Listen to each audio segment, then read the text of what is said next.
எனக்கு இந்த காது குத்து வீட்ல வைக்கிற எலும்பு குழம்பு மாரி வச்சு சாப்பிடணும்னு ரொம்ப ஆசை. காது குத்து வீட்ல வந்து பார்த்தீங்கன்னா, எலும்போட சேர்த்து அந்த உருளைக்கிழங்கையும் வேக போட்டு வைப்பாங்க. உருளைக்கிழங்கு தனியா இருக்கும், தொளி தனியா இருக்கும். மட்டன்ல வந்து அந்த எலும்பு குழம்புல வந்து எலும்பு எதுவுமே இருக்காது. ஆனா குழம்பு பார்த்தீங்கன்னா, செம்ம டேஸ்ட்டா இருக்கும்.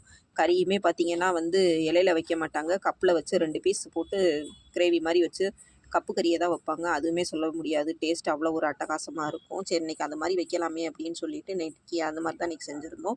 இதுக்கு வந்து பார்த்தீங்கன்னா, உருளைக்கிழங்கு வாங்கி கிளீன் பண்ணிட்டு, தொலிய எடுக்காம நல்லா கழுவிட்டு, பெருசு பெருசா நறுக்கி, நம்ம எப்பயும் போல மட்டன் குழம்பு தாளிக்கிற மாரியே தாளிச்சு, உருளைக்கிழங்கையும் அதோட சேர்த்தாச்சு. இப்போ வேக வச்ச மட்டனையும் நம்ம சேர்த்துட்டு, வீட்டு மசால் தூள், உப்பு, இஞ்சி பூண்டு பேஸ்ட் எல்லாமே சேர்த்து நல்லா வதக்கிடணும். வதக்குனதுக்கப்புறம் பார்த்தீங்கன்னா, வேக வச்ச மட்டன் தண்ணி இருக்கு. அந்த மட்டன் தண்ணிய ஊத்தி நல்லா கொதிக்க விட்டுட்டு, அரைக்கிறதுக்கு பார்த்தீங்கன்னா, சோம்பு, சீரகம், தேங்காய், கொஞ்சம் புதினா மல்லி எல்லாம் அரைச்சு ஊத்துனோம்னா, குழம்பு நல்லா மட்டன் குழம்பு செம்ம டேஸ்ட்டா நல்லா வாசமா இருக்கும்.